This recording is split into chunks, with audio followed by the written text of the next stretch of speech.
production Sideways. Salut tout le monde! Cette semaine au podcast, je reçois quelqu'un qui incarne parfaitement le parcours d'un entrepreneur passionné, qui a bâti son entreprise avec ses propres mains, littéralement. Christian Marcoux. C'est un ébéniste, un créateur, mais surtout un entrepreneur qui n'a jamais eu peur de foncer.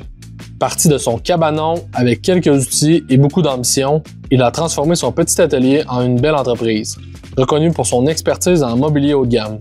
Dans cet épisode, on parle de son parcours, des défis qu'il a dû surmonter et de ses premières erreurs.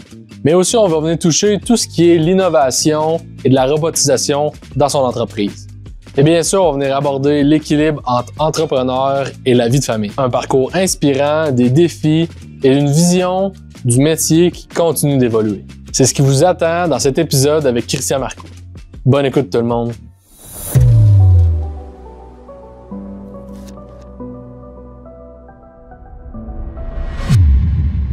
Salut Christian, bienvenue sur Round 2 Drum. Salut Jason, merci de l'invitation. Je suis content de te recevoir. Je te reçois dans ta salle de monde de Québec. Un très bel endroit. Oui, exact. On a créé une belle place chaleureuse pour recevoir les clients. Oui, c'est ça. Ça doit être une belle fierté. Sortir un peu de la région pour venir plus Québec, pouvoir montrer vos beaux produits. Oui, ça fait déjà quand même 8 ans qu'on est sur la Rive-Nord, dans le fond. Ouais. On avait un showroom avant un peu plus haut, là, sur le plateau Sainte-Foy. Puis après 8 ans comme locataire, on a décidé d'acquérir un bâtiment. C'est qu'on est vraiment fiers de l'endroit qu'on a créé ici.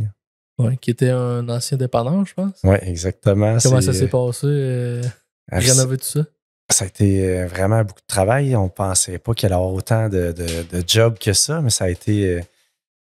pas que ça a été périlleux, ça a quand même bien été, mais ça a été plus gros qu'on pensait là, en termes de travail complet, puis la durée aussi que ça a été. Mais on est vraiment content du résultat final. Il y a un sous-sol en bas en plus. Oui, c'est ça. Un sous-sol qui avait des barres de chocolat fondu avec sûrement du Pepsi collé par terre. On a réussi à faire des petits miracles avec qu'est-ce que c'était. Ceux qui sont déjà venus avant, là, ils peuvent voir la différence qui est assez grandiose. Là. Ah, c'est bien. Puis ça vous permet d'avoir une place pour présenter vos beaux produits, puis recevoir les gens, puis aussi d'avoir des employés qui viennent travailler ici, qui sont plus, mettons, la Rive-Nord.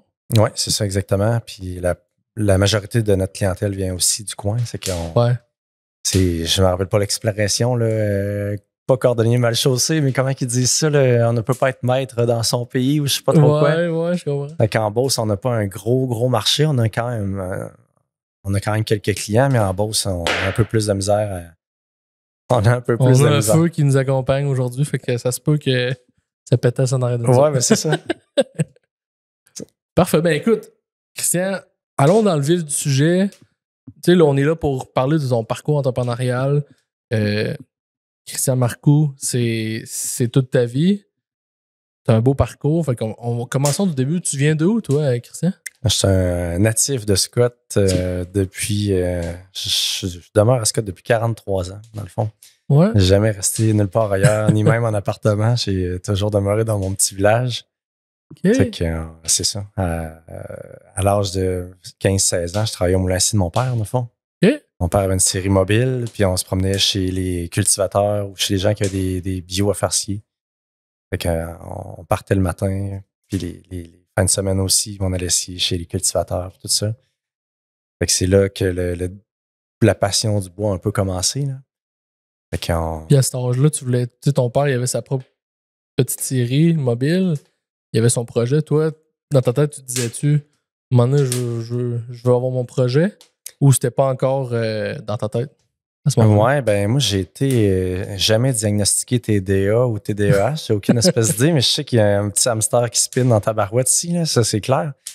Mais autour de secondaire 5, avec les résultats scolaires qui étaient un peu pas au rendez-vous, mettons. Ouais. Ben, j'ai fini mon secondaire aux adultes. Puis après ça, j'ai retourné travailler pour mon père quelques mois, c'est pas un an, à temps plein. Après ça, j'ai été faire cours d'accueil et intégration au cégep en sachant pas dans quoi je m'en allais pantoute. C'était encore un peu nébuleux là, ce que tu voulais faire dans la vie. Oui, c'est ça. Il y avait électromécanicien qui pouvait peut-être m'intéresser. Puis on aurait dit que je voulais goûter peut-être un petit peu au cégep, même si j'ai juste goûté une session en réalité. Puis j'ai pas vraiment goûté, à vrai dire, mais c'est ça, après une session, je me suis bien rendu compte que l'école, c'était faite pour les autres. Là. Ouais. J'ai abandonné les études. J'étais retourné travailler au moulin avec mon père un petit bout. Puis là, c'est là que j'ai découvert un peu l'artisanat puis l'ébénisterie par les soirs, les fins de semaine.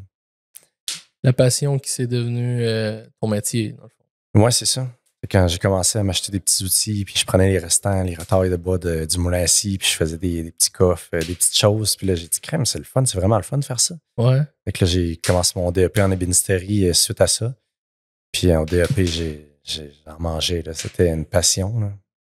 Le DEP qui est plus technique plutôt que d'apprendre. C'est pas de l'école, t'as les deux mains dedans. Ouais, c'est ça. Sauf qu'au début, il y a beaucoup de théorie quand même. Ouais, t'es quand même. J'ai passé à ça de décrocher. Là. Ah ouais? J'avais un super bon prof qui m'a pris à un moment donné dans le corridor, puis on a marché pendant une demi-heure de temps pendant que les autres faisaient de la théorie, justement. Puis je sais pas s'il voyait un potentiel ou je sais pas quoi, mais on a comme jasé. T'as travaillé. Ouais. Puis là, il dit, continue, Christian, le bout plus usine s'en vient. Puis moi, réapprendre les essences de bois, puis comment mesurer avec un gallon, je le savais depuis l'âge de, je sais pas quoi, 12 ans. Fait que mon père avait moulé assis depuis que je suis né, c'est qu'on a tout le temps un peu pataugé là-dedans. Ouais. C'est qu'apprendre c'est quoi une planche d'érable ou de cerisier pendant 3 jours de temps. Non, c'est ça. J'étais en train de virer fou. Là, ouais. Fait que il a réussi à me sauver et à me laisser à me garder dans le track du cours d'ébénisterie. Je suis super content aujourd'hui. Là. Ouais. Puis là, tu as un déclic de te partir un projet ou tu voulais être employé avant? C'est drôle. Je sais pas à quel point tu veux que je rentre en profondeur. On a tout notre temps. Hein? Ah oui, c'est rendu là, c'est toi qui décides ce que tu veux. On peut même prendre une petite gorgée de, oui, vas-y. de vin. C'est que je te laisse parler pendant ce temps-là, c'est ça? Bon, on peut faire ça. Premier, de mes recherches, premier locaux, 250 pieds carrés. Oui, exactement, c'est ça. C'était ton début, ça. Oui, exactement. Ben, pendant mon cours d'ébénisterie, je travaillais déjà dans le cabanon chez mes parents. OK. Puis, tes outils étaient là. Oui, mes outils de Canadian Tire. C'est que ça allait moyen, mais ça marchait pareil pour commencer. Puis, c'est ça, pendant que j'étais à l'école, je prenais déjà des contrats pour des gens. Là. C'est que j'utilisais les locaux de l'école. Puis, j'avais même parti ma petite business de bois séché pendant que j'étais à l'école. OK. C'est que je prenais la commande de tous les gens de la classe. Puis là, j'arrivais avec le camion de mon père. Puis là, je vidais, dans le fond. Je venais livrer tout le bois qu'ils avaient besoin pour leur prochain meuble qu'ils allaient avoir à faire. C'est que je vendais déjà du bois sec. Puis je sais pas pourquoi, l'année d'après, c'était interdit d'arriver avec son propre bois. C'est que là, j'ai dû... je pense qu'ils ont peut-être pas aimé ça, là, que quelqu'un arrive et vende le bois. Le monopole. Ouais, c'est que ça a été comme un peu le premier... première fois que j'ai goûté à l'entrepreneuriat. Là, de vendre du bois carrément sec, puis aussi de vendre des meubles, des bahuts, des tables, des chaises à des gens. C'est ça. Fait que suite à mon cours d'ébénisterie, j'ai fait 2 stages. Puis en faisant les stages, je me suis rendu compte de si je devenais mon propre employeur, comment j'aimerais être envers l'équipe, comment je voudrais que les gens se sentent dans mon environnement de travail. Ça m'a donné une sacrée belle expérience. Puis j'ai vu que, je m'en doutais là, que c'est pas si compliqué que ça, là, faire des meubles, faire des armoires. Il y a moyen d'en créer une entreprise. Mais à ce moment-là, je pensais même pas avoir un jour une équipe. Là. J'étais tellement tout seul, puis dans ma tête, j'allais être l'ébéniste de Scott, tout simplement. C'est pour ça que ça s'appelait Christian Marcoux ébéniste au début. Là. Ouais. C'est qu'il n'y avait pas de visée de faire un Inc avec ça ou quoi que ce soit. C'est ça. C'est que ça a commencé vraiment, vraiment mollo. Là. OK. Puis là, il y a eu un déclic à un certain point pour que tu te partes un vrai projet. Oui, c'est ça. À un moment donné, les bahuts, les tables, les chaises, ça l'a fait son temps aussi. C'est qu'il y a quelques clients qui ont commencé à me faire confiance pour les salles de bain. Après ça, les cuisines sont arrivées. Le local est devenu vraiment trop petit. Là. C'est le cabanon de 250 pieds. Là. C'est que le cabanon est devenu la chambre peinture. Puis là, avec mon père en arrière du moulin, on a bâti une cabane. C'était pas très grand, mais le cabanon servait de chambre peinture. L'autre partie faisait la fabrication. Puis à ce temps-là, les médias sociaux, tout ça, ça n'existait pas tant. Ouais. Je ne sais pas si tu l'as vu, la photo sur mon site web, là, qu'on voit les meubles sur le gazon. Là. Oui, c'est vrai, en avant de la cabane. Là. Ouais. C'est que ça, c'était mon Facebook dans le temps. ou mon Boss Media, peu importe c'était quoi. Ouais. C'est qu'il y a des gens qui arrêtaient, ils venaient voir les meubles. C'est que là, je regardais la météo le matin, puis je disais, ah, aujourd'hui, je peux mettre mes meubles au bord du chemin, il mouillera pas dessus ou il ventera pas trop. Ouais. C'est que mon père ou mon frère m'aidait à sortir les grosses armoires, mettait ça sur le gazon, avec la petite pancarte à vendre en arrière, puis ça a commencé de fil en aiguille comme ça, là. Vraiment tranquillement, là. Puis au début, les clients venaient vers toi ou t'avais-tu un défi de trouver des clients? Parce que est-ce que tu avais un travail à côté puis il fallait que ou tu étais all-in? Ouais, j'étais all-in, puis je pense que ça a été important aussi de le faire. J'avais la chance de rester encore chez mes parents là, à 21 ans. Là. Fait que j'avais la chance d'avoir une super bonne maman qui s'occupait de moi comme un petit roi. Ouais. J'arrivais le soir, le souper était prêt, je pouvais retourner travailler tout de suite. Ouais. Le lendemain matin, je partais travailler aussitôt que je me levais. Je venais dîner, mon dîner était prêt. J'étais vraiment gâté. Là. C'est que je pouvais travailler comme un fou, puis au moins pas me soucier des tâches de la maison, puis les repas, puis tout ça. Là, ça m'a vraiment aidé. Là. Jusqu'à quel âge t'es resté chez tes parents, justement, pour... J'ai resté jusqu'à 25 ans, jusqu'à temps que ma conjointe finisse l'université. Okay. Puis après ça, on s'est bâti un petit jumelé. Là. Ça, c'est une autre partie de ma petite vie que j'ai vraiment apprécié, là, bâtir des maisons aussi. Là. Ouais, c'est ça, c'est faire tes propres meubles, ta propre maison. Ouais, on a bâti 3 maisons, dans le fond. Ouais. En autoconstruction. C'est que ça a été des beaux apprentissages. C'est j'arrivais à ces chantiers après, c'est moi qui prenais les mesures au début de mes chantiers, puis qui faisais l'installation aussi. Ouais. Mais j'arrivais avec un bagage de quelqu'un qui a déjà construit une maison. Au lieu d'avoir rien comme bagage. Ouais, c'est ça. C'est qu'on dirait que au début, tu fais juste construire des meubles sans nécessairement avoir construit une maison. Tu as fait ton cours, mais... C'est un cours d'ébénisterie, mais quand tu construis une maison, 2 maisons, 3 maisons, tu apprends toutes sortes de choses qui peuvent impacter la cuisine ou les rangements ou peu importe. Là. Ouais. Ça a été vraiment enrichissant. Là. Puis vivre aussi, d'avoir à gérer plein de corps de métier, là, le plombier, l'électricien, la ventilation, les escaliers, ben, je m'en suis occupé pas mal souvent dans mes chantiers. Ouais. Mais d'avoir à gérer d'autres corps de métier, tu vois comme la pression de livrer un résultat à la fin, puis avec les délais que tu as à respecter, c'est que là, ça. Puis tu vis toutes sortes de situations que tu es tout le temps en mode solution avec les différents corps de métier. C'est que là, je me suis dit, hey, avec tel sous-traitant, j'ai tellement aimé ça parce qu'on a géré la problématique de telle façon, il me l'a emmené de telle façon. Ouais. Fait que là, je me suis dit, moi, je vais être une entreprise qui trouve des solutions parce que ça va jamais comme on veut sur un chantier.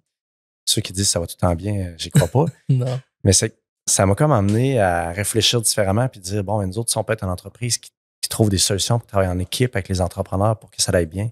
Ouais. C'est que ces expériences-là m'ont amené aussi à réfléchir là-dessus. Là. OK. Puis t'es resté sous le nom de Christian Marcoux ébéniste jusqu'à quand? J'ai resté environ 10 ans comme ça. Puis dans ces 10 ans-là, les 5 premières années environ, là, c'était montagne russe d'équipe entre 0 et 2 collaborateurs. Ouais. C'est le problème quand tu es à moitié toute seule, c'est que pendant que tu soumissionnes, il n'y a rien qui se passe, il n'y a rien qui se fabrique. C'est que là, je soumissionnais, je réussissais à vendre, je travaillais comme un fou. Là, je finissais mon projet, puis je me retrouvais avec plus rien. Ouais. C'est que là, c'était des mois de high d'ouvrage. Après ça, je retombais en soumission, j'attendais la réponse du client. Là, je retombais avec un high d'ouvrage. Ça a tout le temps été comme ça. Ouais. Puis là, de là à développer des... C'est bien simple, mais je pense que j'étais un peu naïf au début, là, mais développer une certaine régularité, puis de dire, je vais m'allouer du temps plus régulier pour soumissionner, pour avoir un pipeline d'ouvrages tout le temps plus égal, ben ça a pris quelques années avant que je le comprenne. Là. C'est un peu poche, mais...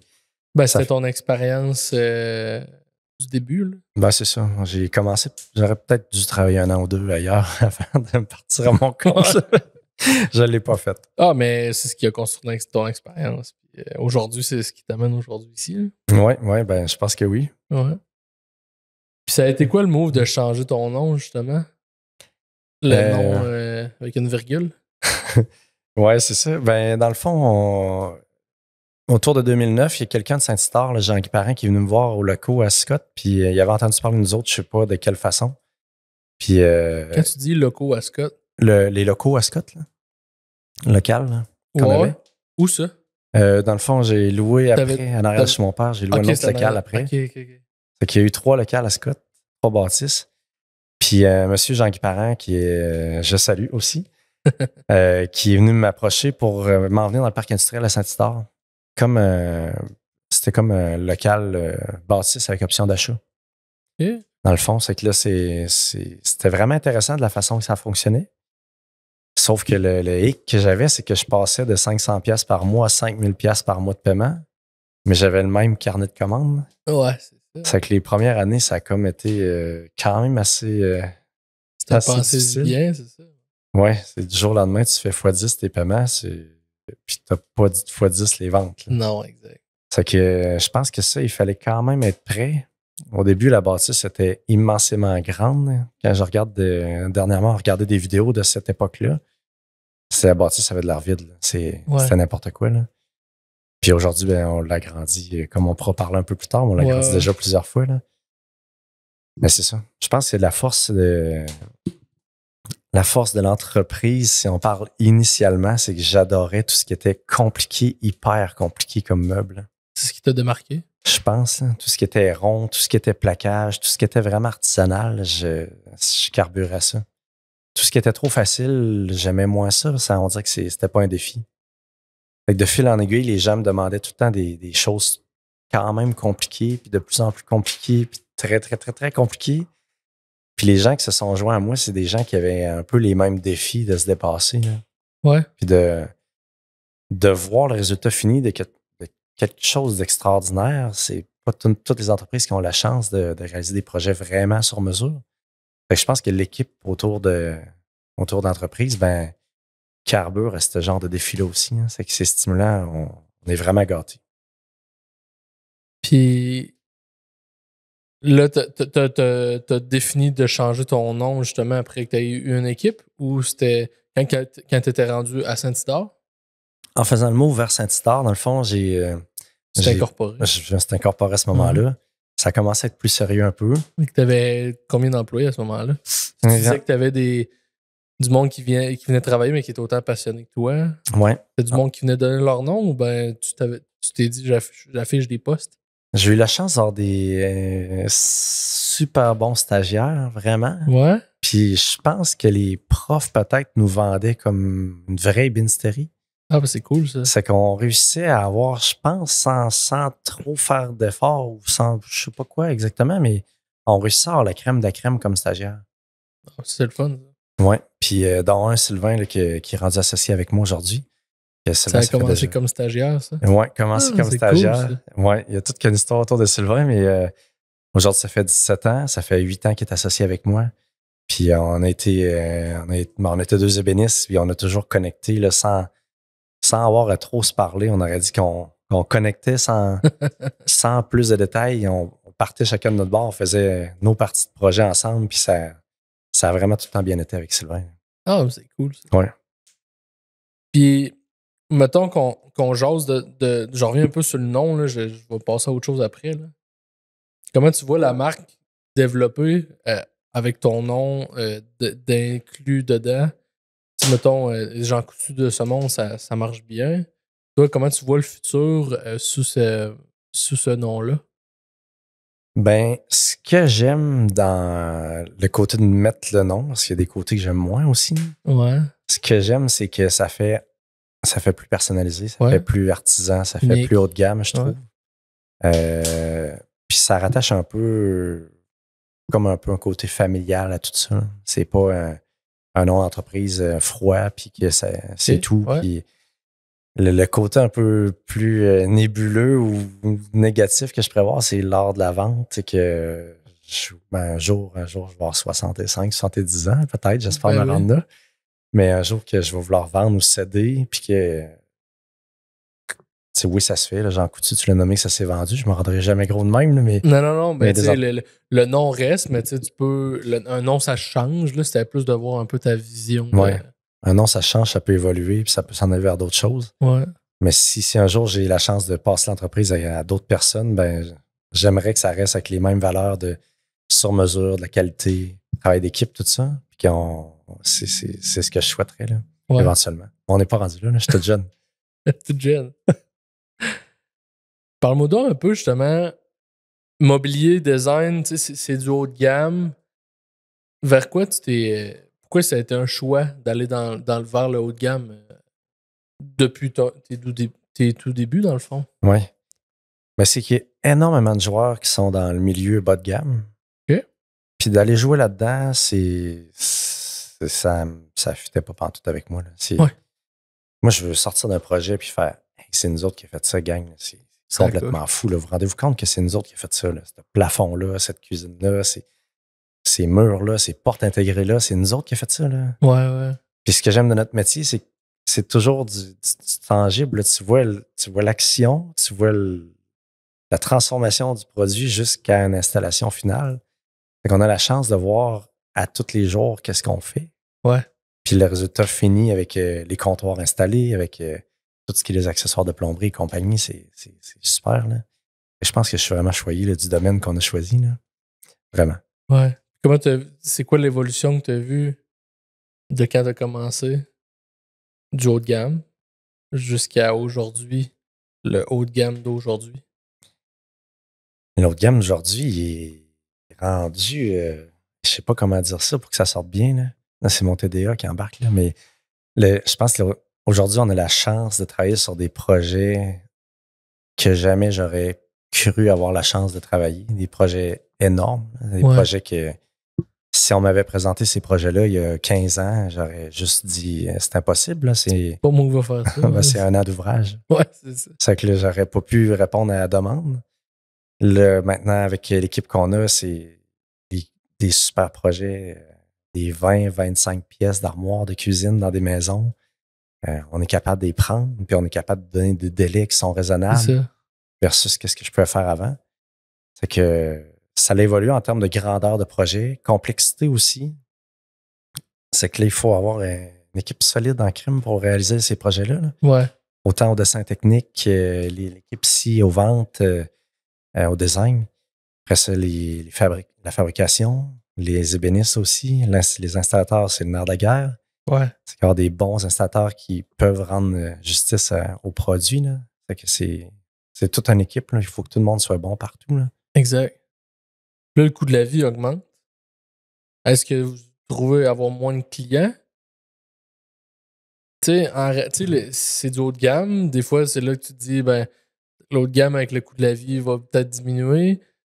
Ta perception depuis les dernières années que le coût augmente toujours?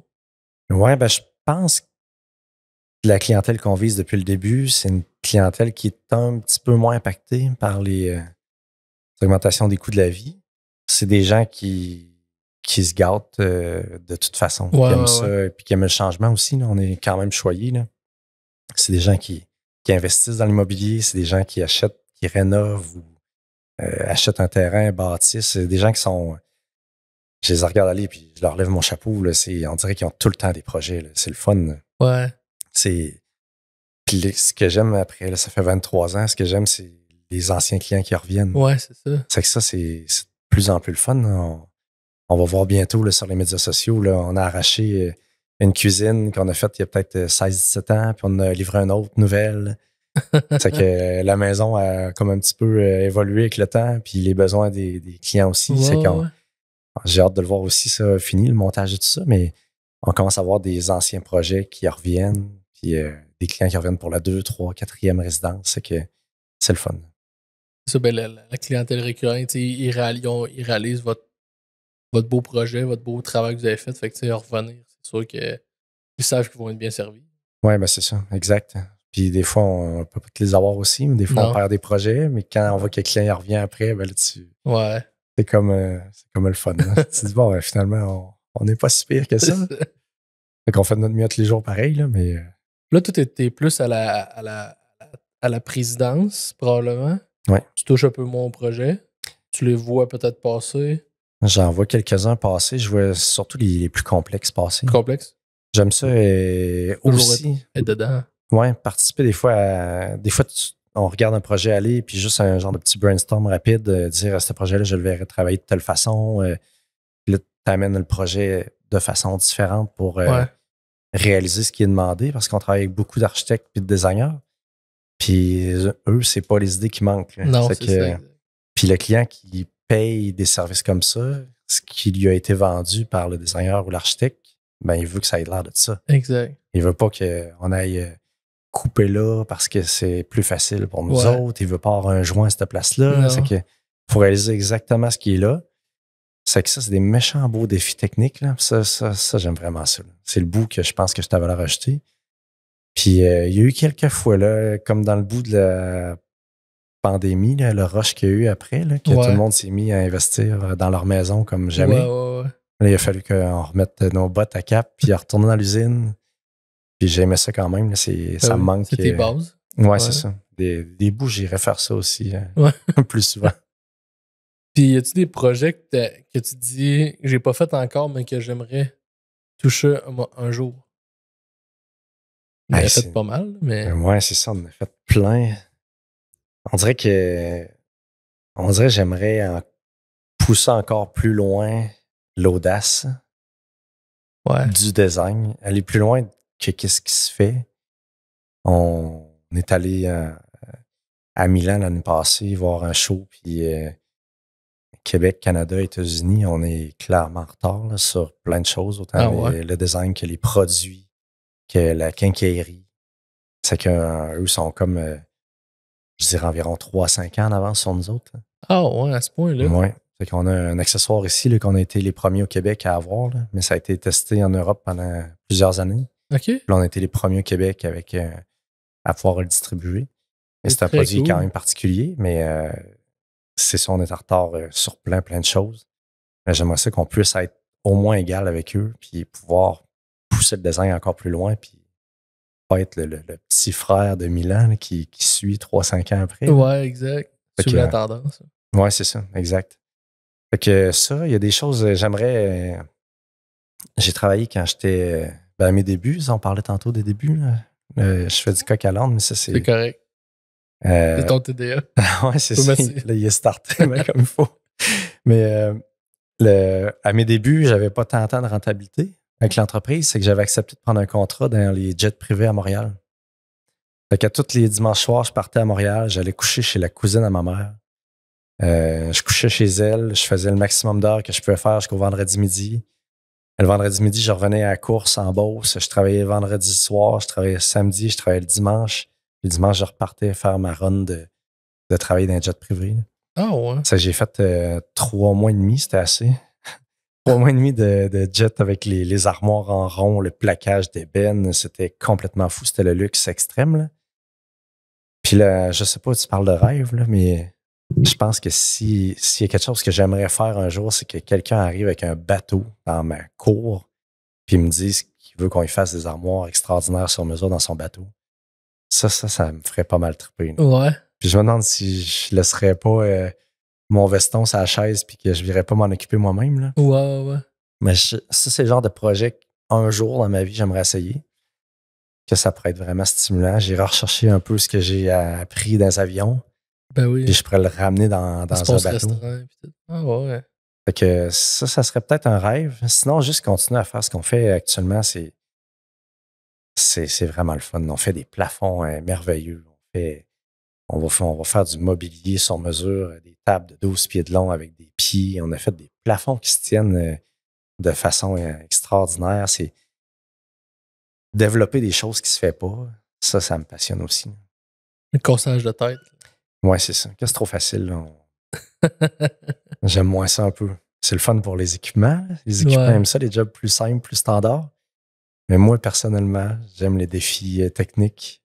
J'aime quand on arrive à la fin qu'on fait « Hey, c'est donc bien beau. » C'est ça. Fait que là, tu avais un atelier plus artisanal.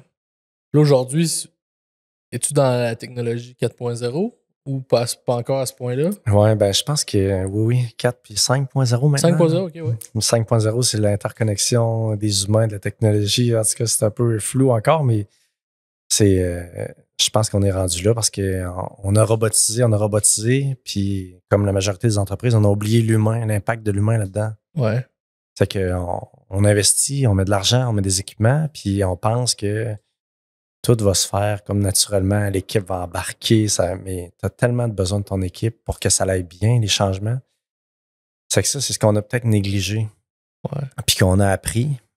Notre équipe l'a appris. Eux autres aussi, en même temps que nous autres, ça a été quand même rough. Le dernier stretch qu'on a fait d'achat d'équipement, ça a été assez énorme. Là. On a investi pour le dernier Blitz 2.2 d'équipement, je pense. Exactement, j'ai pas le chiffre. Mais on a tout changé, ce qu'il y avait à changer. Maintenant, c'est les panneaux d'armoire se déplacent environ sur 115-125 pieds de long dans les airs, sur des convoyeurs. Ça se pousse, il y a un robot qui vient les goujonner, ça retombe sur d'autres convoyeurs. Là, éventuellement, on pourrait connecter 2 autres équipements après pour avoir comme un 150-175 pieds linéaires automatisé à 100%. C'est fou. C'est que là, juste ça nous place comme un de peut-être des 10 leaders au Québec là, en termes d'équipement robotisé. C'est que ça, c'est vraiment intéressant. Mais on a tellement besoin de l'humain pour rendre ça performant. Ben oui. Autant juste... pour le fine-tuning, oui. autant pour manipuler certaines choses. Là, dans C'est ça, il en reste de la manipulation quand même à faire, puis il faut de l'intelligence humaine pour amener ces équipements-là à aller encore mieux puis encore plus efficacement. Mais c'est ça, on a vraiment, vraiment investi. Là, ceux qui ont l'opportunité de venir visiter l'usine, ils ont juste à m'écrire, venir visiter, ça va me faire plaisir, mais je suis vraiment fier de ce que c'est rendu l'usine versus toutes les années passées. Ouais. Qu'on était plus dépendant, on va toujours rester dépendant de l'humain, puis c'est parfait. Mais avant ça, j'avais tellement des jobs qui étaient plates chez nous. Là. Et les jobs que tu déplaces à journée longue des panneaux, l'autre job que tu goujonnes à journée longue, l'autre job que tu tapes avec une masse sur des caissons puis tu mets des serre-joints à journée longue. C'est des jobs que maintenant, c'est tout robotisé. Là. Ouais, c'est ça. Ce qu'on a gardé manuel, c'est tout ce qui est l'artisanat, tout ce qui est le fine-tuning, tout ce qui est beau, tout ce que les gens touchent. Tout ça, c'est resté manuel. C'est dur à robotiser parce qu'on est dans un créneau haut de gamme. La finition, on a acheté un robot aussi. Okay. Mais tout ce qui est plus gros que telle dimension, il est fait à la main quand même. Ouais. Mais le reste de la finition, tout ce qui est en bas de 4 pouces est fait par le robot au complet. Et ça amène une finition qui est encore plus belle. On a fait un virage à l'eau aussi, en même temps. Fait qu'on a été un petit peu cow-boy, là, si mes associés m'écoutent en ce moment. Là, on a été vraiment, vraiment, vraiment cow-boy de tout faire ces changements-là en même temps. C'est que ça, c'est un regret, mais en même temps, aujourd'hui, je suis content de l'avoir fait. Mais ça a été un an et demi de passage pas si évident. Non, c'est ça. Tu ne reviendrais pas en arrière là, sur cette décision-là. C'est sûr que ça va vous amener encore plus loin. Oui, la chance qu'on a, c'est qu'on a encore de la capacité à pouvoir produire plus de projets. Ouais. Versus avant, on était toujours limité. Là, on a une capacité supérieure à ce qui est la demande actuellement. On s'en doutait. On s'équipait pas pour demain, on s'équipait pour dans 3-5 ans. Fait en sachant très bien que dans 3-5 ans, nos équipements devraient être à pleine capacité. Mais il y a un petit bout là, entre aujourd'hui puis dans 3 ans qui est tannant un peu plus, mais ça fait partie de la game. On l'avait budgété puis planifié. Là. Ouais. C'est ça. On laisse le temps aller, on grandit là-dedans, puis on veut pas aller trop vite non plus. Non. Trop vite, c'est pas mieux. Mais automatiser, c'est une chose, mais pour garder la signature plus artisanale, est-ce qu'il a fallu faire des compromis ou ça l'a respecté tout ce que vous aviez en tête? Je suis vraiment content. C'est ce que je dis souvent, c'est qu'on a trouvé le sweet spot entre l'artisanat puis la robotisation. Ceux qui ont déjà vu l'usine, c'est tout ce qui est des rôles à non-valeur ajoutée, c'est robotisé. Tout ce qui est à valeur ajoutée, c'est de l'humain qui travaille dessus. Fait que tout ce qui est spécial va être fait par de l'humain quand même. C'est qu'on regarde une cuisine, il y a 80% de la cuisine qui peut être robotisée sans changer la qualité de la cuisine. Ouais. Puis le 20% va être travaillé tout par des artisans. Puis dans l'usine, ce qu'on a fait, c'est on a créé 4 petites usines de bénisterie dans le fond de la shop. OK. Dans le fond, les gars, on shop. Si je dis leur espace, c'est plus grand que mon cabanon au début. Il est comme 2 fois plus grand que mon cabanon. Puis les autres, ils ont chacun leurs outils, il leur manque absolument rien. Ils ont tous leurs gros bandits à panneaux. Ils sont 5 gars qui travaillent dans les 4 usines. On pourrait dire que c'est 4 petites usines. Puis eux travaillent chacun sur des projets complexes.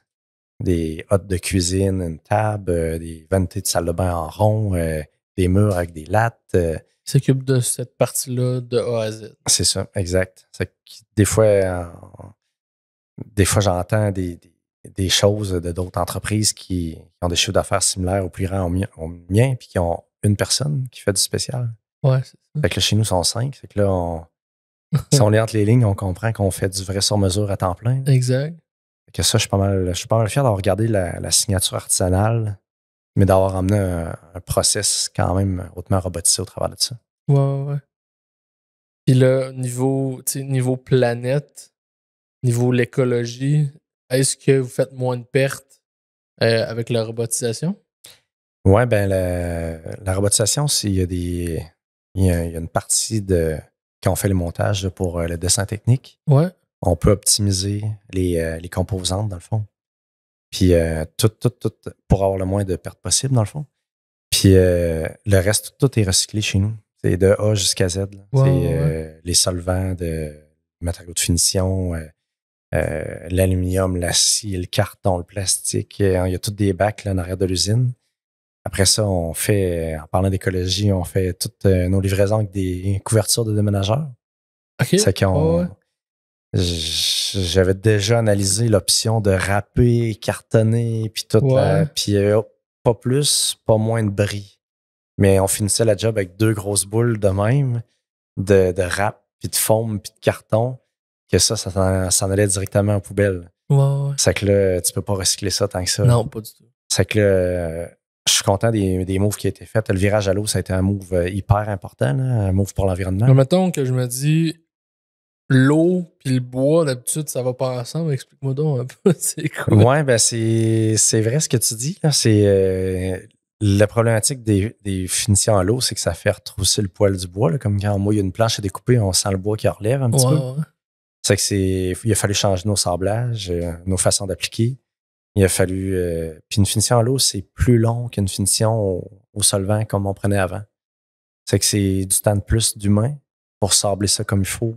Être sûr que le grain qui vient de se lever à cause que c'est des produits à l'eau, qu'il soit bien couché, bien sablé. Les teintures sont changées aussi. C'est qu'on a dû s'adapter. Puis moi, dans ma tête, quand on a fait le changement, j'ai fait hey, viens là, virer à l'eau, puis ça va être facile. Puis ça a pris facilement 6 mois et beaucoup d'erreurs plus tard pour dire qu'on était devenu en maîtrise de la finition à l'eau. Moi, je pensais que ça allait prendre une demi-journée. Ouais, c'est ça. Fait que là, c'était un peu mon côté un peu rêveur. Là. Mais ça, 6 mois. Puis en plus, on est allé mettre la robotisation dans la chambre de peinture en même temps. Je te le dis, on a tout fait trop vite. Là. Il aurait fallu faire peut-être étape par étape. Mais là, c'est fait. T'es-tu du genre, quand t'as une idée, c'est comme là, il faut que ça se passe? Tu ce genre de personne-là? Parce que moi, je suis de même. Là. Ouais, j'étais un peu de même. Un peu de même, mais là, T'as tendance à plus virer sur on prend notre temps. Là. C'est... Ouais, maintenant, oui.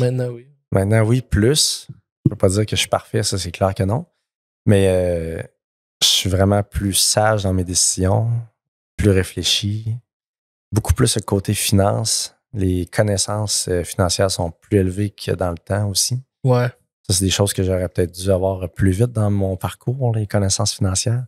Parce que j'étais un ébéniste / artiste. Ouais, pas quelqu'un d'administration. Non, c'est ça. Mais ça l'a amené d'autres belles choses. Là. Je suis quelqu'un qui est hyper axé client, hyper axé service, hyper axé qualité. C'est que c'est quand tu as ça en priorité dans ton chemin de carrière, ben ça peut pas faire autrement que les gens te réfèrent, parlent de toi. Puis après ça, quand tu trouves des collègues de travail, ben ils ont la même vision que toi là-dessus. Là. C'est important de bien servir les clients, c'est important que les clients soient bien accompagnés. C'est que c'est toutes des choses que je pense que j'ai pu apporter à l'entreprise au début initialement. Là. Ouais. Là, justement, tu parlais de référer des clients et tout ça. Parlons un peu du réseau d'affaires, être en région. Est-ce qu'au début, c'était un type de marché que tu avais bouche à oreille, aucune publicité? Finalement, c'était les contacts et tes productions que tu avais faites, tes réalisations de cuisine, salle de bain qui te vendaient? Ouais, au début, c'était clairement que ça. Comme je te disais, il n'y avait pas d'Internet beaucoup là, en 2001, 2003, 2005. Facebook, LinkedIn existait à peine. Instagram, ça n'existait pas. Là. Non. Puis j'étais pas techno en plus. Ça fait que même si ça avait existé, ça m'aurait pris du temps avant d'embarquer là-dessus. Là. Ouais. Mais le bouche-oreille a fait qu'on a grandi rapidement. On a fait les sœurs, les frères, les cousins, les voisins des clients, puis tout ça. Ça a été vraiment bon. Puis de fil en aiguille, ben, les médias sociaux sont rentrés. Ça leur donné une méchante chance. Là. Des fois, je me dis, des fois, on pense pour rien, mais Ouais. je me dis, avoir parti ma business plus tard, est-ce que ça aurait été différent? Mais de toute façon, je ne changerais pas le passé, là, mais. Ben, tu sais, commencer une entreprise aujourd'hui, les réseaux sociaux sont ultra importants. Tu vas pouvoir embarquer plus là-dessus que toi, à ton époque, c'était faire telle chose. Fait que Ouais. chacun a ses défis, peu importe quand tu lances ton entreprise. Non, c'est ça. Ça aurait été clairement différent, c'est sûr. Mais on a eu, comme tu le dis, les défis. Ouais. À notre époque, c'était ces défis-là. On a passé au travers. Mais tu parlais de réseautage, tout ça, un peu d'entrée de jeu. J'ai été hyper impliqué dans tout ce qui était chambre de commerce, développement économique Nouvelle-Beauce. Tu voyais le potentiel? Ben, je voyais le potentiel, puis je carbure à jaser avec des gens d'affaires. Là. Je capote, je suis stimulé. J'aime ça, côtoyer des gens qui ont déjà vécu des défis professionnels, puis ou qui ont fait grandir des entreprises, ou qui ont un bagage aussi. Là. C'est que ça, c'est intéressant. Je carbure à ça. Même encore aujourd'hui, j'aime vraiment ça. J'ai été impliqué sur différents CA aussi, en cours de route. Là, et là je suis impliqué sur le développement économique Nouvelle-Beauce. C'est vraiment intéressant. C'est que non, ça m'a amené un peu à ouvrir les œillères. Puis si je fais du pouce sur qu'est-ce que tu dis, ben en réseautant comme ça, ben la Chambre de commerce, c'était Développement économique Nouvelle-Beauce à l'époque qui faisait du mentorat d'affaires. Ouais. Fait que je sais pas si c'est moi qui ai cogné à la porte ou j'ai entendu parler ou quelqu'un m'approchait à cette époque-là, peu importe. Mais j'ai comme fait des démarches pour trouver un mentor. OK. Puis ça a été vraiment, vraiment, vraiment important dans ma petite carrière. Là. Ça a tout changé. Là. Ça, c'était vers quelle année, ça? Peut-être 2008, ça faisait peut-être 6-7 ans que j'étais à mon compte. Fait qu'avant d'avoir le loyer à 5000. Ouais, c'est ça, exact. Okay. Puis avant d'avoir le loyer à 5000 aussi, j'avais pensé tout vendre puis m'en aller professeur d'ébénisterie. C'est que ça aussi, ça a passé bien proche. Tu regardes ton T4 à la fin de l'année puis tu fais comme, je vais-tu vivre sur le seuil de la pauvreté toute ma vie? Ouais. C'est que là, j'ai commencé mes cours d'enseignant. Ça, c'est le gars qui a de la misère à étudier plus que 2 secondes. Il me semble que l'école, puis toi, ça faisait pas. Non, c'est ça. C'est que là, quand je suis arrivé au chapitre 2, je faisais ça les soirs. Quand je suis arrivé au chapitre 2, c'était le syndicat et l'enseignement. Là, j'ai fait. Non, c'était possible. Je ne serais pas un syndiqué un jour dans ma vie. Là, je ne serais jamais ça. Là.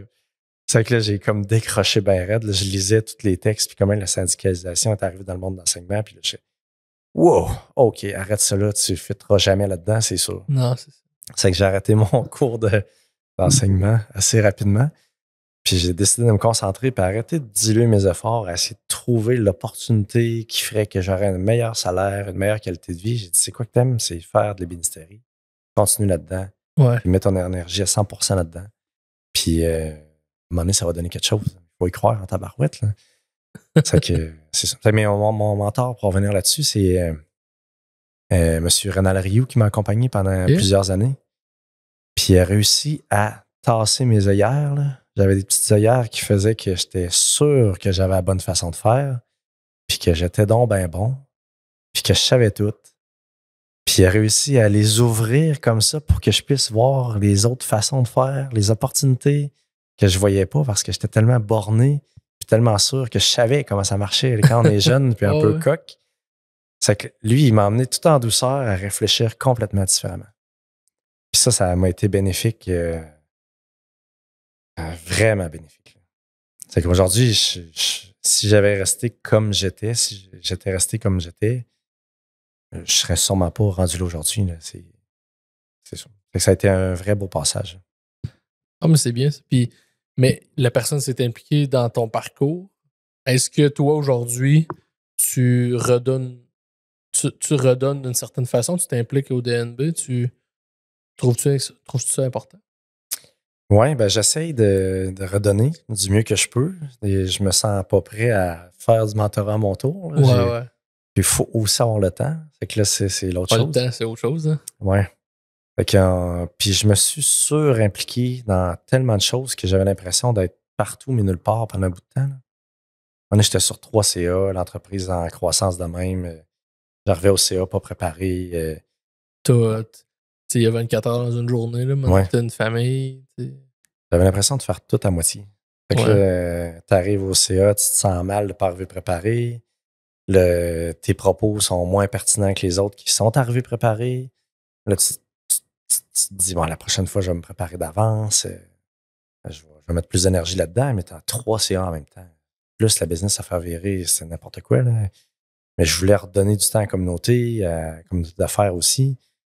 Puis après ça, ben, là, dernièrement, là, je me suis un peu plus choisi, on pourrait dire. Ouais. Avec la famille et tout ça, c'est que j'ai fini des mandats sur 2 CA en particulier. Pour passer plus de temps en famille. Ouais, c'est ça. Arriver le soir avec la tête un peu plus, un peu moins éparpillée. Là. Ouais. C'est ça. Puis là, ben, aujourd'hui, justement, t'as-tu plus délégué tout en gardant les choses que tu souhaites faire, des projets spéciaux, des gros projets? Ce qui fait que tu es capable de plus comme vivre en famille sans trop être rempli. Mais là, aujourd'hui, j'ai la chance de faire ce qui me passionne. Là. Je suis quand même chanceux. Il y a des petits bouts de travail que c'est normal de pas tout le temps apprécier. Là. Ouais. Il y a la job 100% parfaite, elle n'existe pas. Là. Non. Mais j'ai une grosse partie de mon travail, c'est d'être en relation avec les clients. Puis ça, je carbure. Je suis gâté. Là. Puis on a une bonne partie de nos clients qui sont aussi en affaires. C'est que ça revient un peu à ce que je te disais tantôt, que j'aime ça rencontrer, puis jaser avec des gens qui ont déjà passé par où je passe, puis qui ont un certain vécu, puis tout ça. Ben oui. C'est vraiment stimulant. Puis on jase de tout, de rien, puis c'est globalement des gens passionnés. Là. C'est le fun là, de jaser avec des gens qui ont vécu toutes sortes de choses. Là. Fait que rencontrer mes clients entrepreneurs, des architectes, des designers, j'adore ça, je carbure.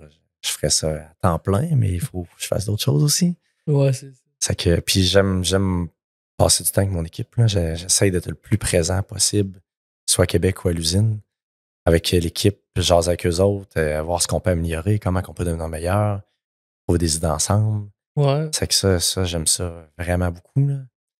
Puis ce que j'aime aussi, c'est de voir les gens évoluer là, dans l'entreprise. Il y a certaines personnes que j'ai connues à 20 ans, 18 ans, 25 ans, que j'ai vu aujourd'hui rendu à 35, 38, 40. Ils ont un peu la même philosophie que toi. Tu veux pas, quand tu rentres dans une entreprise, tu embarques dans la culture, tu fites dans le moule, sinon tu vas trouver le temps long. Sinon, il y a de l'épuration naturelle qui se fait. C'est les gens qui ne fitent pas, qui ne visent pas la qualité, ils sont plus chez nous. Les gens qui ne veulent pas travailler en équipe sont plus chez nous. C'est plate, mais chez nous, c'est travail d'équipe, innovation puis de la qualité. C'est tout simplement ça. Si tu ne rejoins pas ces 3 choses-là, ben c'est plate, mais ça va être mieux que tu travailles pour quelqu'un d'autre. Là. Mais j'y tiens parce que c'est tellement le fun de travailler avec du monde qui veulent travailler en équipe. Là. Ça change toute la dynamique d'une journée. Ouais. Puis c'est ce qu'on entend de plus en plus, là, c'est que les gens veulent que ça marche, les projets, puis ils veulent travailler ensemble. Ouais. Parce qu'on est rendu quand même une bonne équipe, puis on est rendu avec des départements, mais il faut que les départements travaillent en symbiose. C'est que le travail d'équipe il reste essentiel. Là. Pas que quelqu'un tire des roches à l'autre. Non. C'est qu'il faut vraiment que ça travaille en équipe parce que les projets qu'on fait, c'est pas simple. Puis comment tu fais pour garder justement une culture forte dans l'entreprise? Ben, je pense qu'il y a beaucoup de communication. Ouais. Ça, c'est quelque chose que je savais pas à mes débuts. Là. Le petit naïf là, que je parlais tantôt. Là. Ouais.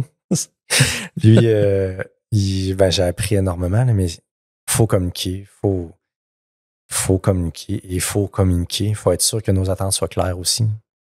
Puis quand on voit qu'il y a des choses qui ne fitent pas avec nos valeurs, ben faut rencontrer le collaborateur puis dire cette situation-là, ça vient à l'encontre de nos valeurs d'entreprise. Là. Est-ce que tu trouves que ça fit avec ce qu'ils sont? Là, clairement, il sait que non. Là. Non, c'est ça. Fait qu'on mise là-dessus beaucoup. Là. Comment tu trouves ça, la différence avec avant, où tu étais 2, 3 dans l'équipe? Aujourd'hui, autour de 50 collaborateurs. 65? 65? Ouais. C'est quoi le plus gros clash que toi, jeune, aujourd'hui, avec toute cette belle équipe-là?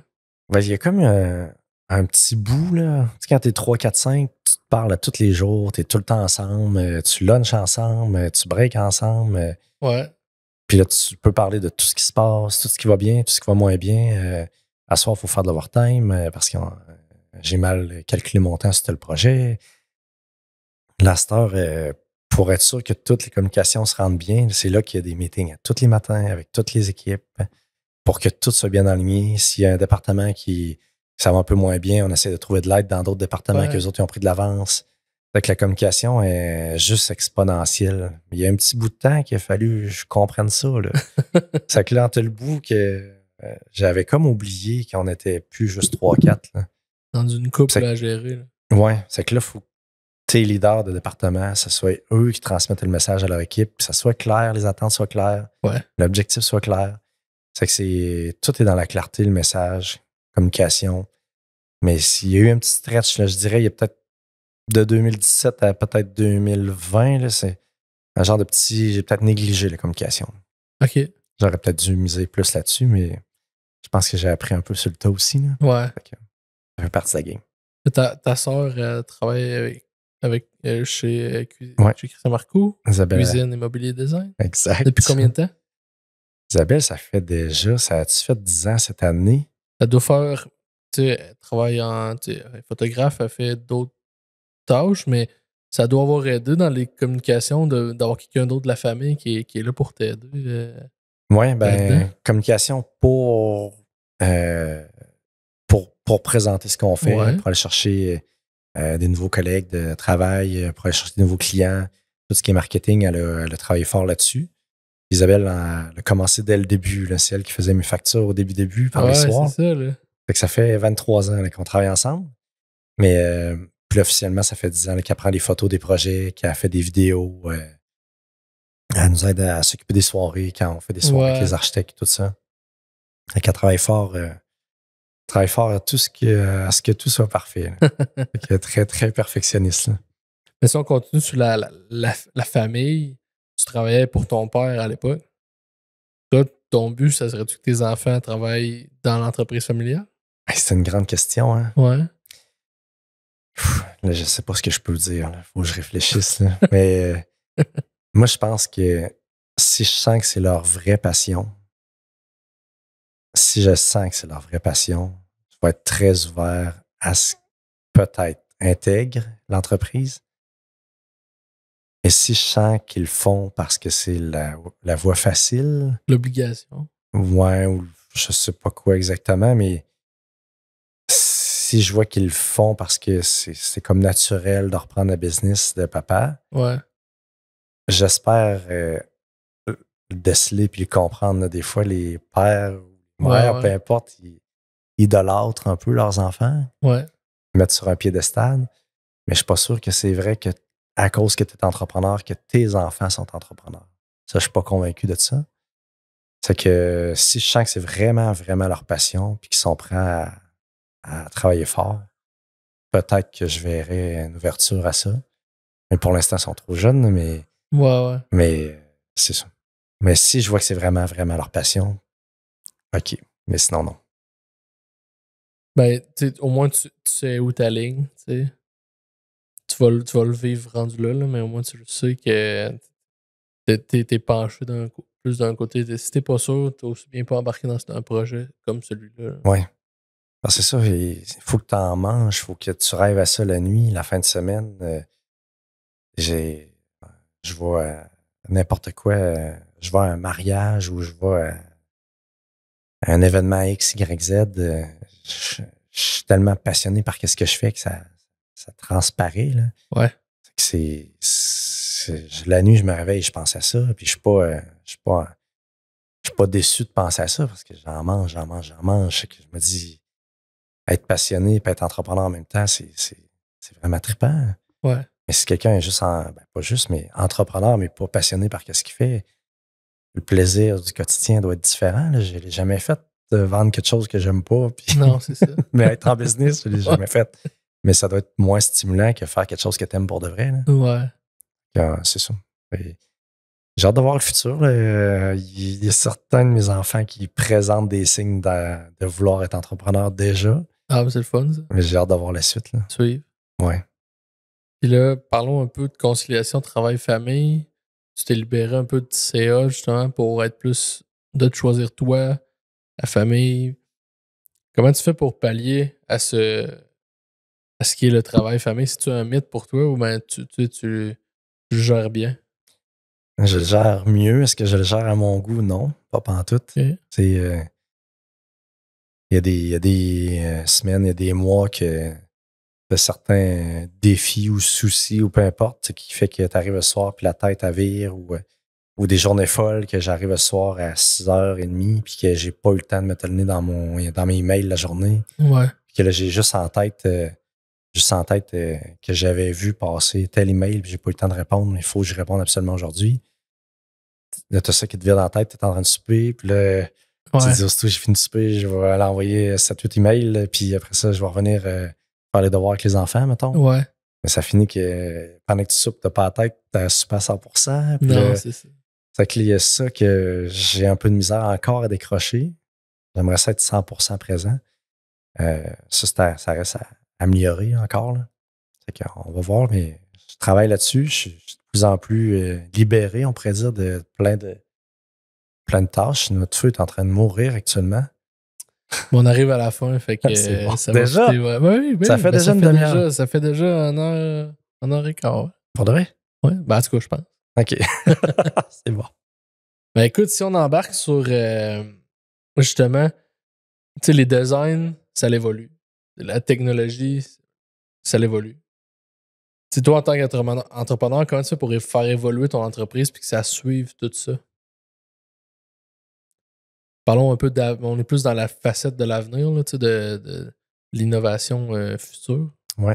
Ben, tu sais, je pense que l'idée de robotiser autant que ça notre entreprise, c'était que je regardais les générations qui s'en viennent, puis il faut qu'il y ait un ordinateur, il faut qu'il y ait des robots, il faut qu'il y ait de la technologie, parce qu'on dirait que tout le monde capote là-dessus. Là. Tout le monde a un téléphone dans les mains, une tablette, peu importe. C'est que là, je me suis dit, le jeune de demain, qu'est-ce qu'il va vouloir faire? Il ne voudra pas faire un job d'usine avec de la poussière, puis travailler dur, puis il va vouloir un job qui est agréable, qui est le fun, un beau climat de travail. Tu as vu l'usine chez nous, là, l'usine est hyper fenestrée, c'est très éclairé, c'est clean au bout. Ça, c'est un autre aspect qui va attirer des talents. L'autre chose, c'est que je suis quand même très, très proche de mes fournisseurs d'équipement. Puis on voit ce qui se passe en Europe aussi. Ouais. On voit ce qui s'en vient.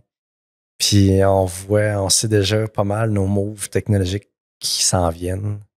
On a fait le dernier agrandissement, on l'a fait en fonction du prochain agrandissement qui est déjà dessiné. Ouais. C'est que là, on sait quel mur qui va être défoncé pour telle raison, puis qu'il va arriver tel équipement à telle place. Après ça, on sait que les ébénistes vont aller à tel endroit pour faire une ligne de production plus ligne. La chambre peinture va être encore redynamisée encore plus côté séchage à l'infrarouge. On sèche déjà à l'infrarouge, mais ça va être robotisé ça aussi, éventuellement. On sait vers où on s'en va, puis on a la chance de visiter des usines un peu partout dans le monde. Ben oui. On a visité. Tu vois ce que les autres font. Puis Oui. On a visité une shop d'armoires, c'était 800 cuisines par jour qui fabriquaient. Ouais, puis c'était même pas la plus grosse shop dans ce coin-là. C'est donc fou.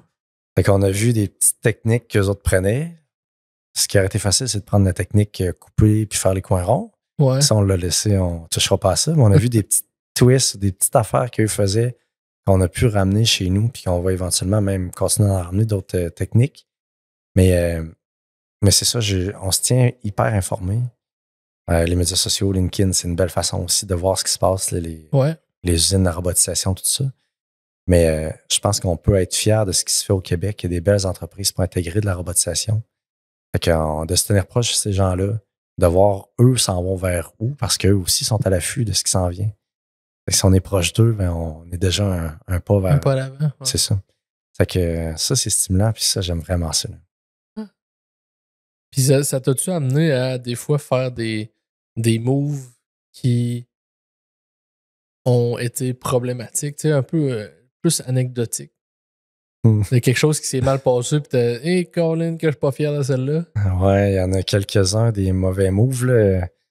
Il y a les produits à l'eau, ça a été tout qu'un fail au début. Il y a quelques cuisines, je me rappelle pas si c'est 2 ou 3 cuisines qu'il a fallu tout ramener panneaux, tout la redécaper, la re-shooter au complet.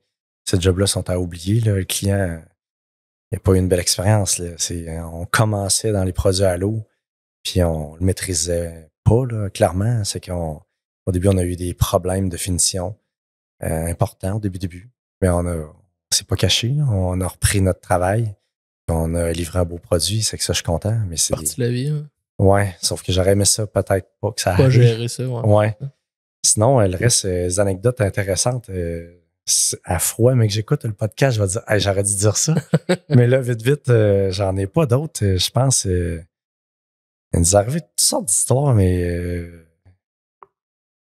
des fois, des histoires particulières qui se racontent dessus, mais que... Ben oui, ça se raconte, mais peut-être pas... Mais il y a toutes sortes d'histoires que des fois... j'ai une histoire particulière, peut-être en 2003-2004. Je travaillais avec un travailleur autonome, dans le fond. Ouais. Quand je disais que j'étais 0, 1, 2, on travaillait ensemble, j'avais un travailleur autonome qui travaillait avec moi, puis il était à son compte. Il faisait ses factures, tout ça, puis le soir, lui, il y avait un autre job. Là, c'est qu'il faisait peut-être 35-40 heures chez nous. Puis à un moment donné, il y a eu du tineur dans les yeux en faisant une fausse manœuvre. Oh boy, OK.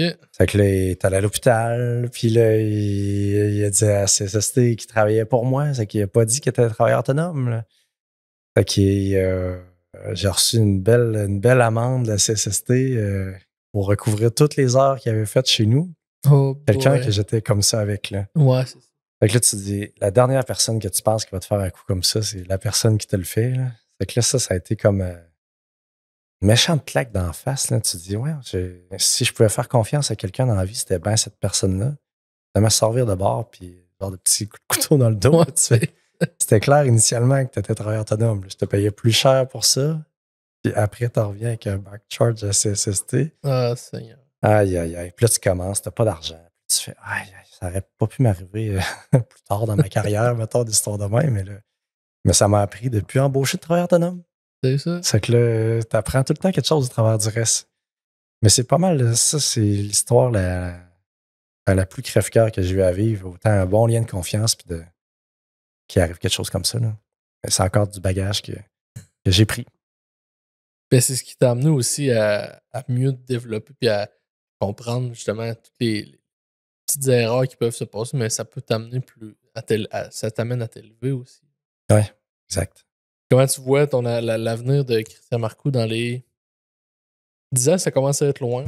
Ouais, ben. 5 ans, des fois, c'est plus réaliste à y penser. Et là, je capote comment j'ai une belle équipe. Là. J'ai 2 associés, là, Sylvain et Caroline. C'est vraiment le fun de travailler avec eux autres. Là. Puis c'est joint à travers de ça, une sacrée belle équipe de direction. On a un beau comité de gestion aussi. Là, on place les bases solides pour pouvoir faire de la croissance. OK. C'est que là, on a quelqu'un en TI, on a quelqu'un en robotisation, on a quelqu'un au RH, on a un directeur financier.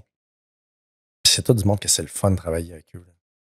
Puis c'est l'idée d'embaucher plus fort que soi. Là. Ouais. Au début, je prenais comme des solutions un peu plus low cost pour dire je vais faire un petit bout de même, puis un jour, je vais embaucher quelqu'un de senior. Ben là, on est rendu au bout qu'on embauche des gens extrêmement solides, puis qui nous aident à élever notre jeu plus rapidement. C'est qu'on est vraiment rendu là. C'est que là, l'équipe est grande, mais prête à ce que la croissance se passe comme on le désire. C'est que ce qu'on voit, c'est de plus en plus de projets aux États-Unis. On a un projet en Nouvelle-Écosse. On a un peu partout au Québec. Ouais, Québec quasiment en entier desservi. C'est que Montréal qui se développe de plus en plus. Chicoutimi qui bouge quand même beaucoup. Les Laurentides qui a quelques projets. Fait qu'on estrie un petit peu aussi. C'est que ça bouge tout partout. Puis là, c'est continuer à développer notre réseau, puis continuer à faire la croissance parce qu'on a la possibilité de faire x3 la bâtisse qu'on a actuellement là, sur le terrain qu'on a. Là. Ok, ouais, je comprends. Fait que ça pourrait amener, selon mes calculs savants, peut-être autour de 50 millions de chiffre d'affaires, peut-être d'ici Avec tout ça de 10 à 20 ans. grandi, là. Oui, c'est ça, exact. Wow. C'est comme si la vraie grosse bouchée, on vient de la faire. Mais après ça va être du fine-tuning, de l'ajout de petits équipements ici et là. Mais la vraie grosse bouchée, elle vient d'être faite. Là. Le vrai grand coût financier, là, il vient d'être fait. Le reste, ça va être des équipements qui vont être en ajout à droite et à gauche, mais pas de move comme on vient de faire, qui est énorme. Ça va être un peu plus simple le futur, je pense, que ce qu'on vient de passer au travers. Là. On verrait, on s'en reparlera dans 5 ans, voir si c'était ça. Ouais, c'est ça. Je le souhaite. Puis si tu avais un conseil, dernière question, mon Christian. Si tu avais un conseil à donner à Christian Marcoux de 2001 qui commence en ébénisterie, ça serait quoi? Il y en a 2-3. 2-3, ben c'est correct, tu peux lire. Il y aurait le premier, c'est va travailler 1 an ou 2 ailleurs. Deuxième conseil, j'aurais dit arrête de te penser bon, t'es pas bon. Tu connais rien en business. Ouais. Ça, j'aurais dit ça au petit Christian Marcoux en 2001. Puis le troisième conseil, j'aurais dit entoure-toi de plus fort, ça va juste t'emmener plus loin, plus vite. Là. C'est les 3 conseils que j'aurais donnés au Christian de 2001, qui avait 20 ans à l'époque. Ouais. C'est ces 3 conseils-là. Puis aujourd'hui, je sais pas où est-ce qu'on serait rendu. Ça serait clairement différent.